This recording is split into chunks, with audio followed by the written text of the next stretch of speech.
അപ്പോൾ റൈറ്റ് സൈഡിൽ നമുക്ക് ഒരുപാട് സ്ട്രക്ചേഴ്സ് കാണാം ഇങ്ങനെ പക്ഷേ ഇതൊക്കെ കംപ്ലീറ്റ് റൂയിൻസിലാണ് ഇപ്പം റൈറ്റ് സൈഡിലുള്ള സ്ട്രക്ചേഴ്സൊക്കെ. അപ്പോൾ ഇതാണ് മഹലിലേക്കുള്ള ജോധാബായ് മഹലിലേക്കുള്ള എൻട്രൻസ്. ആ ഒരു പ്രവേശന കവാടം ഇതാണ്. അപ്പോൾ അകത്ത് ബൈക്കിന് പാർക്കിംഗ് ഇല്ല. നമ്മൾ ബൈക്ക് പാർക്ക് ചെയ്തിട്ട് ഗവൺമെൻറ്റിൻ്റെ തന്നെ ബസ്സുണ്ട്. അപ്പം ബസ്സിൽ കയറി നമ്മൾ ജോധാബായ് പാലസിലേക്ക് പോയിക്കൊണ്ടിരിക്കുകയാണ്. और यहाँ बादशाह अकबर और अकबर के वजीर यहाँ बैठकर गाना सुने.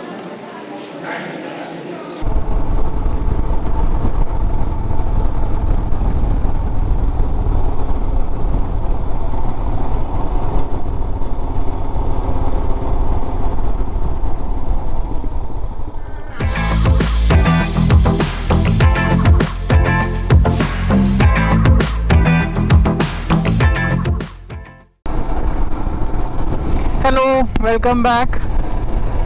അപ്പോൾ സിറ്റി ഓഫ് വിക്ടറി എന്നറിയപ്പെടുന്ന ഫത്തേപൂർ സിക്രിയിലേക്കാണ് ഇന്നത്തെ യാത്ര.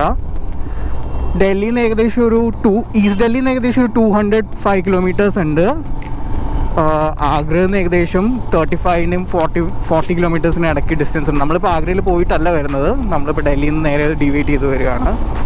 അപ്പോൾ നമ്മളിപ്പോൾ പോയിക്കൊണ്ടിരിക്കുന്നത് ആഗ്രയിൽ നിന്ന് ജയ്പൂർ പോകുന്ന ഹൈവേ ആണ്. അപ്പം ആ ഒരു റൂട്ടിലാണ് ഫത്തേപൂർ സിക്രി വരുന്നത്. അപ്പോൾ ഫത്തേപൂർ സിക്രി എന്ന് പറയുന്നത് മുഗൾ എംപയറിൻ്റെ ക്യാപിറ്റലായിരുന്നു. ഏകദേശം ഒരു 14 ഇയേഴ്സോളം മുഗൾ എംപയറിൻ്റെ ക്യാപിറ്റലായിരുന്നു. 1571 തൊട്ട് 1585 വരെ മുഗൾ എംപയറിൻ്റെ ക്യാപിറ്റലായിരുന്നു. അക്ബറായിരുന്നു ആ ടൈമിൽ ഇവിടെ റൂൾ ചെയ്തിരുന്നത്. ആ ഒരു ടൈമിലാണ്. അപ്പോൾ ഈ പേര് വന്നത് സിക്രി എന്ന് പറഞ്ഞൊരു വില്ലേജ് ആ ഒരു സ്ഥലത്ത് ഉണ്ടായിരുന്നു. അപ്പം ക്യാപിറ്റൽ ആവുന്നതിന് മുമ്പ് ശരിക്കും ഈ പേര് വന്നത് ഇവന്തോ 1571 ക്യാപിറ്റലായെങ്കിലും ഈ ഒരു പേര് വന്നത് എനിക്ക് തോന്നുന്നു 1573 തോന്നുന്നു. അപ്പോൾ അക്ബറിന് 1573 ഗുജറാത്തിലൊരു യുദ്ധം ജയിച്ചു കഴിഞ്ഞ് ആ ഒരു ടൈമിലാണ് ആ ഒരു യുദ്ധത്തിൻ്റെ വിജയം കമ്മമറേറ്റ് ചെയ്യാനായിട്ടാണ് ആ ഒരു പേരും സിറ്റി ഓഫ് വിക്ടറി എന്ന പേര് കൊണ്ടുവന്നത്. മുമ്പുണ്ടായിരുന്ന ആ വില്ലേജിൻ്റെ സിക്രി എന്ന പേരും എടുത്ത് സിറ്റി ഓഫ് വിക്ടറി എന്ന പേര് കൊണ്ടുവന്നത്. എനിക്കത് ഫത്തേ എന്ന വാക്കിന് അറബിക്കിൽ വിക്ടറി എന്നാണ് അർത്ഥം.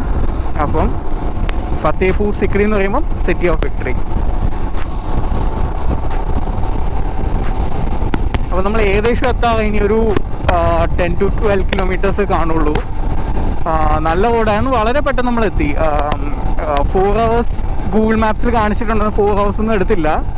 നമ്മൾ 7 സ്റ്റാർട്ട് ചെയ്ത് ഏകദേശം ഇപ്പോൾ ഒരു 3.25 മണിക്കൂറായി.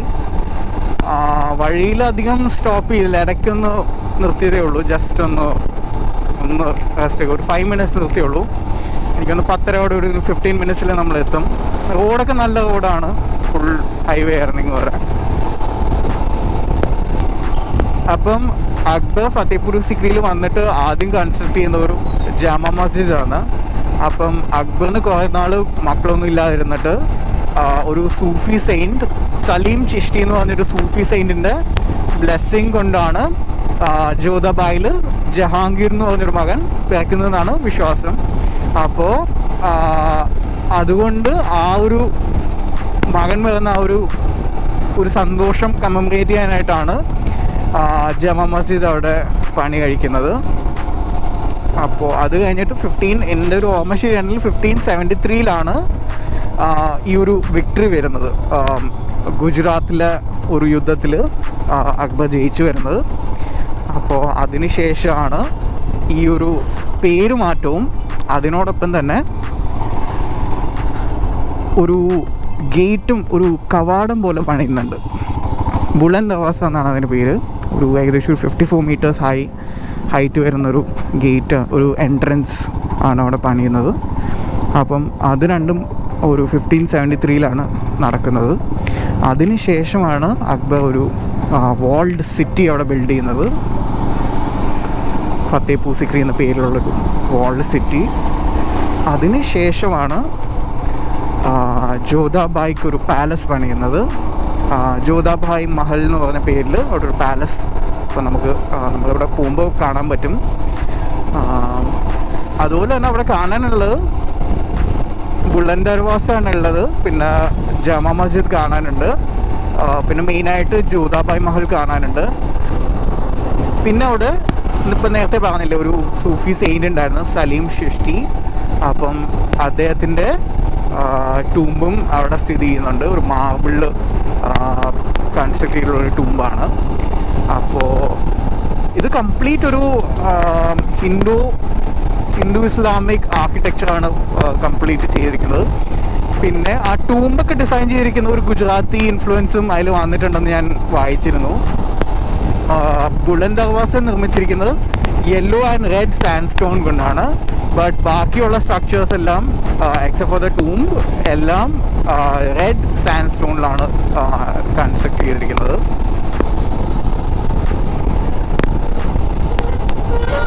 അപ്പം ഞാനിപ്പം ഈ പറഞ്ഞതെല്ലാം മെയിനായിട്ട് കാണാനുള്ള സംഭവങ്ങളാണ്. ബാക്കി ഈ വിശേഷങ്ങൾ നമുക്ക് ഫത്തേപൂർ സിക്രിയിൽ എത്തിയിട്ട് നോക്കാം. അപ്പോൾ നമ്മൾ we are approaching Fatehpur Sikri.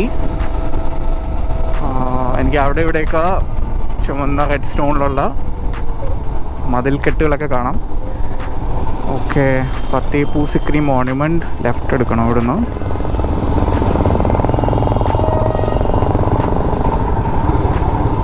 ഏകദേശം 1 കിലോമീറ്റർ ഉണ്ട് മുന്നോട്ട്.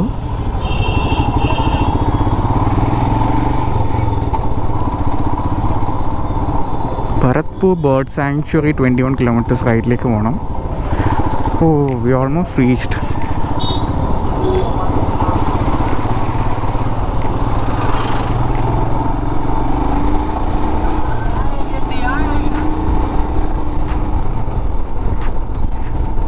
ഓക്കെ, കംപ്ലീറ്റ് ഒരു മതിലും ഉണ്ട്, വലിയൊരു എൻട്രൻസും ഉണ്ട്.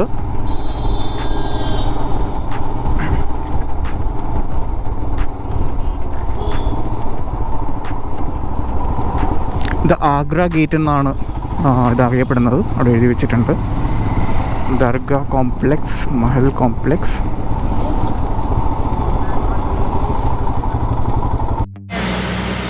അപ്പോൾ അകത്ത് ബൈക്കിന് പാർക്കിംഗ് ഇല്ല. നമ്മൾ ബൈക്ക് പാർക്ക് ചെയ്തിട്ട് ഗവൺമെൻറ്റിൻ്റെ തന്നെ ബസ്സുണ്ട്. അപ്പം ബസ്സിൽ കയറി നമ്മൾ ജോധാഭായ് പാലസിലേക്ക് പോയിക്കൊണ്ടിരിക്കുകയാണ്.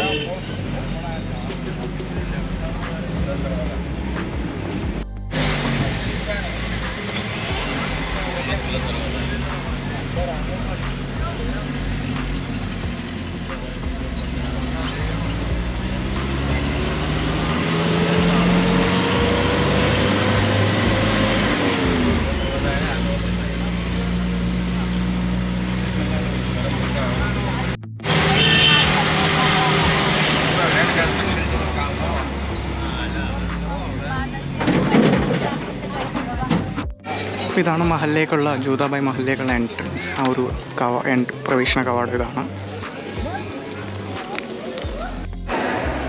ഇപ്പോൾ നമ്മൾ ജോധാഭായ് മഹലിലേക്ക് എൻ്റർ ചെയ്തു. ഒരു കോട്ടയാണ് ചുറ്റുമായിട്ട് ഈ ഒരു മഹലിൻ്റെ കൺസ്ട്രക്ഷൻ ചെയ്തിരിക്കുന്നത്. റെഡ് സാൻഡ് സ്റ്റോണിൽ ചെയ്തിരിക്കുന്ന ഒരു കൺസ്ട്രക്ഷനാണ്. ഇതിലൊരു രാജ്പുട്ട് ഇൻഫ്ലുവൻസ് ഒരുപാട് കാണാനായിട്ട് പറ്റും. അപ്പോൾ ഇതിൻ്റെ നടുക്കായിട്ടൊരു തുളസി തറയുണ്ട്. അപ്പോൾ ഇതിനകത്തൊരു ടെമ്പിളും ഉണ്ടെന്ന് പറയുന്നു. ആ ടെമ്പിൾ എവിടെയാണെന്ന് അറിയില്ല, ഞാൻ ജസ്റ്റ് ഒന്ന് നോക്കി കണ്ടുപിടിക്കട്ടെ. സിമെട്രിക്കലായിട്ട് ചെയ്തിട്ടുള്ളൊരു ആർക്കിടെക്ചറാണ്. അപ്പം ഇതിന് 2 സൈഡിലും പാരലലായിട്ട് ഒരേപോലത്തെ സ്ട്രക്ചർ വരുന്നുണ്ട്. വളരെ സിമെട്രിക്കലായിട്ട് ചെയ്തിട്ടുള്ളൊരു കൺസ്ട്രക്ഷനാണിത്.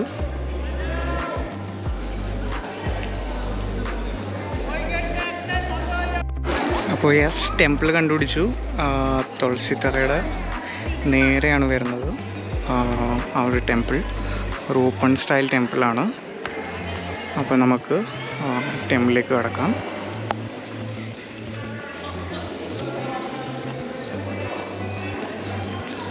അപ്പോൾ ഇതൊക്കെ ഒരു മുഗൾ ആൻഡ് രാജസ്ഥാനി ആർക്കിടെക്ചറിൻ്റെ ഒരു അമാൽഗമേഷനാണ് ഈ പടിക്കെട്ടും ഈ സൈഡിലുള്ള ആർക്കിടെക്ചറൊക്കെ വരുന്നത്.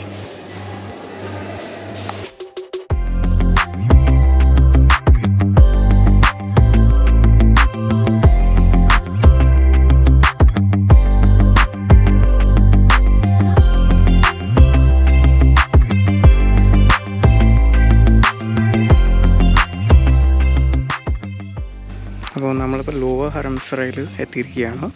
അപ്പോൾ ഇത് പാലസിലുണ്ടായിരുന്ന മെയ്ഡ്സിന് വേണ്ടി അവർക്ക് താമസിക്കാൻ വേണ്ടിയിട്ടുള്ള ഒരു സ്ഥലമായിരുന്നു. അപ്പോൾ ഈ സൈഡിൽ നമുക്ക് റിങ്സ് പോലെ കാണാൻ പറ്റും. അപ്പോൾ ഇത് കേർട്ടൻസ് പോലെ എന്തോ ഇട്ടിട്ട് പാർട്ടീഷൻ ചെയ്യാനുള്ള ഓരോ പാർട്ടീഷനായിരുന്നു. അപ്പം ഇതിപ്പം ഒരു സെക്ഷനായിട്ടാണ് വന്നിരിക്കുന്നത്. അപ്പോൾ ഇങ്ങനെ ഡിവൈഡ് ചെയ്തിട്ട് ഓരോ മെയ്ഡിനും താമസിക്കാനുള്ള സ്ഥലമായിരുന്നു. ഇത് വലിയൊരു കോംപ്ലക്സാണ്. നമുക്ക് വലിയൊരു കോർട്ട്യാർഡുണ്ട്. ലോവർ ഹറംസറ മെയ്ഡ്സ് താമസിക്കുന്ന സ്ഥലത്തിനടുത്താണ് ബീർബലിൻ്റെ ഹൗസ് അല്ലെങ്കിൽ പാലസ് എന്ന് വേണമെങ്കിൽ പറയാം. ഒത്തിരി ഇൻട്രിക്കേറ്റ് കാർവിങ്സ് ഉള്ളൊരു പാലസ് തന്നെയാണത്. ഇവിടെ നിന്ന് നല്ലൊരു വ്യൂ ഉണ്ട്. താഴേക്ക് കംപ്ലീറ്റ് നല്ലൊരു വ്യൂ ഉണ്ട്.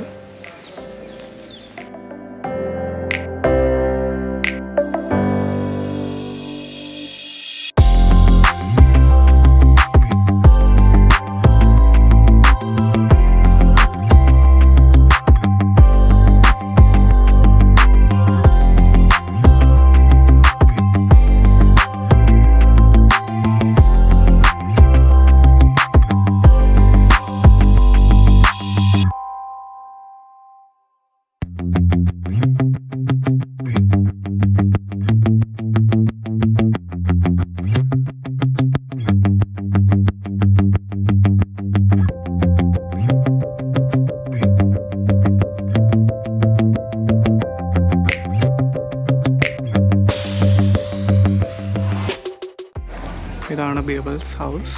നമ്മളവിടെ നിന്ന് ഇറങ്ങി അതിനപ്പുറത്ത് ആ സൈഡിലാണ് lower ഹറംസറ.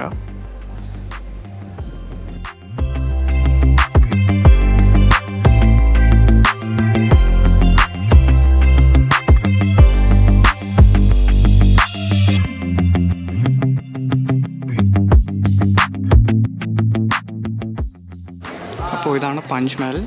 Name suggest 5-story building ആണ്. ഈ ബിൽഡിംഗ് കംപ്ലീറ്റ്ലി നിൽക്കുന്നത് ഈ കോളംസിൻ്റെ ഒരു സ്ട്രെങ്ത്തിലാണ്. അപ്പം ഗ്രൗണ്ട് ഫ്ലോറിൽ ടോട്ടൽ 84 കോളംസ് ആണുള്ളത്. ആൻഡ് ഇൻ ടോട്ടൽ 176 കോളംസ് ആണുള്ളത്. അപ്പോൾ ഈ കോളംസിൻ്റെ ഇടയ്ക്കൊക്കെ സ്ക്രീൻസ് വെച്ചിങ്ങനെ മറച്ചിട്ടുണ്ട്. അപ്പോൾ ഏറ്റവും മേലിൽ നോക്കിക്കഴിഞ്ഞാൽ അവിടെ ഒരു ഛത്രി ഉണ്ട്. ഏറ്റവും ടോപ്പ് ഫ്ലോറിൻ്റെ മുകളിലാണ് ഒരു ഛത്രി വരുന്നുണ്ട്. അപ്പോൾ ഇതിനടുത്താണ് നമ്മുടെ അനൂപ് തലാവ് വരുന്നത്. അപ്പോൾ നേരത്തെ ഒരു പോണ്ട് കണ്ടില്ല, ആ ഒരു പോണ്ടാണ് അനൂപ് തലാവ്. അപ്പം മ്യൂസിക്കൽ കൺസേർട്ട്സും അതുപോലെ മറ്റ് എൻ്റർടൈൻമെൻറ്റ് പരിപാടികളൊക്കെ നടക്കുന്നത് അവിടെയാണ്. അപ്പോൾ ഇതിൻ്റെ ടോപ്പ് ഫ്ലോറിൽ നിന്ന് നോക്കിക്കഴിഞ്ഞാൽ പാലസിൻ്റെ ജൂതബായ് പാലസിൻ്റെ മഹലിൻ്റെ നല്ലൊരു വ്യൂ കിട്ടുന്നതായിരുന്നു. അപ്പം ഇത് പാലസ് അപ്പുറത്തെ വശത്താണ് വരുന്നത്.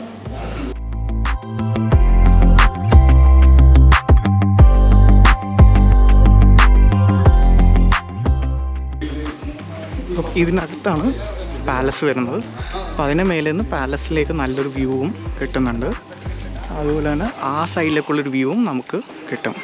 അതിൻ്റെ ഏറ്റവും ടോപ്പ് ഫ്ലോറിലാണ്. മേലേക്ക് ഉള്ള എൻട്രൻസൊക്കെ അവർ ക്ലോസ് ചെയ്തിരിക്കുകയാണ്. അപ്പോൾ പഞ്ച് മഹലിൽ നിന്ന് നേരെ വരുന്ന നമ്മൾ ആദ്യം കാണുന്നത് ആസ്ട്രോളജേഴ്സ് സീറ്റ് എന്ന് പറയുന്ന സ്ഥലമാണ്. ഇതിന് തൊട്ടടുത്ത് തന്നെയാണ് നമ്മുടെ ട്രഷറി ഇരിക്കുന്നത്. അപ്പോൾ ഈ സീറ്റ് അറിയപ്പെടുന്നത് ആസ്ട്രോളജേഴ്സ് സീറ്റാണെങ്കിലും ഇത് കോർട്ട് ട്രഷറിൻ്റെ ഇരിപ്പിടമാണെന്നാണ് വിശ്വസിക്കപ്പെടുന്നത്.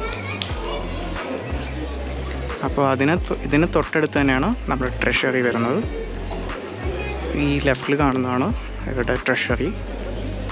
ഗോൾഡും സിൽവർ കോയിൻസൊക്കെ വെച്ചിരുന്ന സ്ഥലമായിരുന്നു.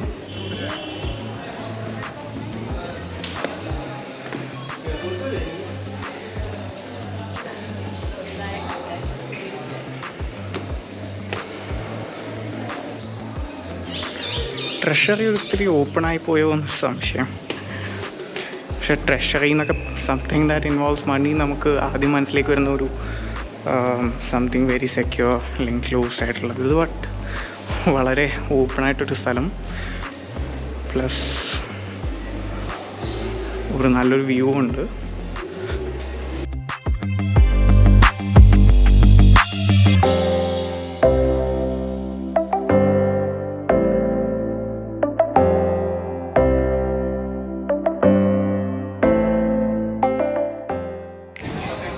ട്രഷറിയുടെ അടുത്ത് തന്നെയായിട്ടാണ് ജുവൽ ഹൗസ് എന്നറിയപ്പെടുന്ന ദിവാൻ ഖാസ് ഉള്ളത്. This the hall four private audience.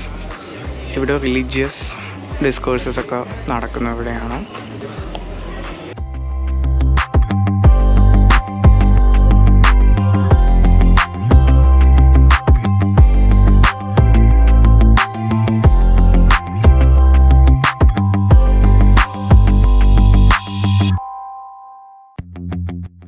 നടുക്ക് തന്നെ നല്ല ഇൻട്രിക്കേറ്റ് വർക്ക് വന്നിട്ടുള്ളൊരു കോളമുണ്ട്.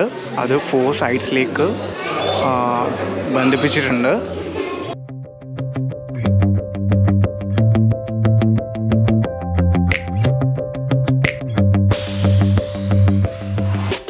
ഇതൊരു 2 സ്റ്റോറീഡ് ബിൽഡിംഗ് തന്നെയാണ്.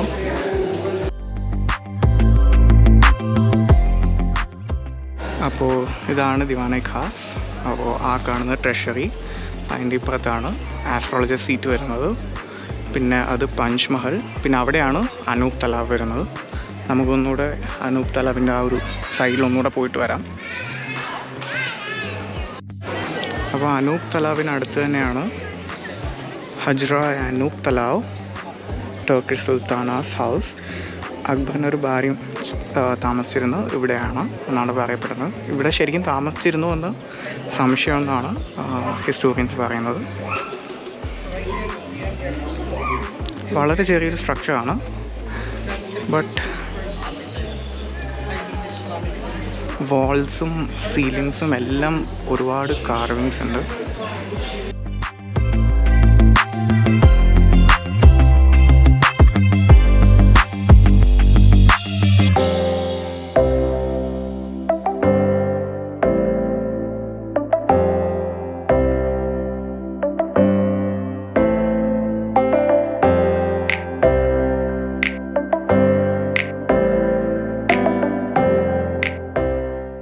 അപ്പോൾ നമ്മൾ ബുലന്ദ് ദർവാസയിട്ട് കടന്ന് ജമാ മസ്ജിദിലേക്ക് എൻ്റർ ചെയ്തിരിക്കുകയാണ്.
പിന്നെ നമ്മൾ പോയിക്കൊണ്ടിരിക്കുന്നത് സൂഫി സെയിൻ്റായ സലീം ചിഷ്ടിയുടെ ടൂംബിലേക്കാണ്. മാർബിളിൽ കൺസ്ട്രക്ട് ചെയ്തിട്ടുള്ളൊരു